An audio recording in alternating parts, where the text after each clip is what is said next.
একমাত্র দেবরের জন্য এত এত খাবার রান্না করলাম। কেন রান্না করলাম সব কিছু শেয়ার করবো আজকের এই ব্লগ ভিডিওতে। তো হ্যালো এভরিওয়ান, আসসালামু আলাইকুম। আশা করি আপনারা সবাই ভালো আছেন। আমরা কিন্তু বেশ ভালো আছি আলহামদুলিল্লাহ। তো এই যে দেখতে পাচ্ছেন যে আমি কতগুলো রান্না করতেছি। রান্না করার কারণ হচ্ছে হঠাৎ করে শুনি আমার শ্বশুর শাশুড়ি নাকি আগামীকাল লন্ডন যাবে। আর যেহেতু আমার দেবর লন্ডনেই থাকে, তো ভাবলাম যে দেবরের জন্য কোনো কিছু রান্না করে দিই।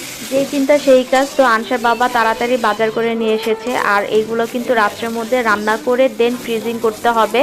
আর যেহেতু কি রান্না করব সেটা চিন্তা করার মতো ওরকম টাইম ছিল না, তো ভাবলাম আমার দেবরকে একটু ভুড়ি ভুনা আর হচ্ছে কাচ্চি রান্না করে দেওয়া যাক। তো এটাই আর কি রান্না করতেছিলাম। এই যে দেখেন ভুড়িগুলো, আর ভুড়িগুলো কিন্তু পরিষ্কার করাই ছিল। আমরা একটা অনলাইন পেজ থেকে ভুড়িগুলো অর্ডার করে নিয়েছিলাম, কিন্তু একদমই বাজে। মানে বাসায় পরিষ্কার করা ভুড়ি খেতেই একরকম স্বাদ, আর এটার স্বাদই হচ্ছে অন্যরকম। তো যাই হোক, আর এদিকে হচ্ছে দেখেন মাংসগুলোর পিস কত বড় বড়, এগুলো দিয়ে হচ্ছে আমি কাচ্চি রান্না করব।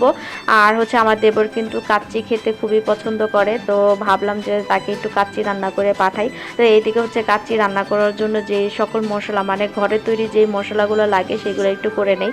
আর আমি হচ্ছে এইখানে কাচ্চির জন্য মশলাগুলো কষিয়ে নিচ্ছি। আগে মাংসটাকে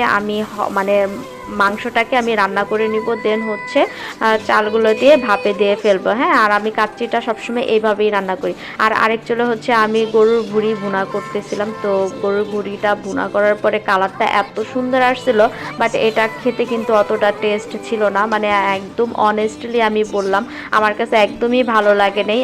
মানে বাসায় পরিষ্কার করে ভুঁড়ি খেতে যেই একটা টেস্ট, বাহিরের থেকে পরিষ্কার করে আনা, মানে ওরা মনে হয় মানে কিভাবে পরিষ্কার করে আমি তো জানি না, কিন্তু অনেকের থেকে শুনি যে ওরা ভুঁড়ি নাকি চুনা দিয়ে, মানে চুন দিয়ে নাকি পরিষ্কার করে, যার কারণে ওইটার টেস্ট একদমই ভালো না, বাজে লাগে। তো যাই হোক, আর এই যে দেখেন কাচ্চি বিরিয়ানি রান্না করার জন্য আমি একটা মশলাও এখানে দিয়ে দিচ্ছি।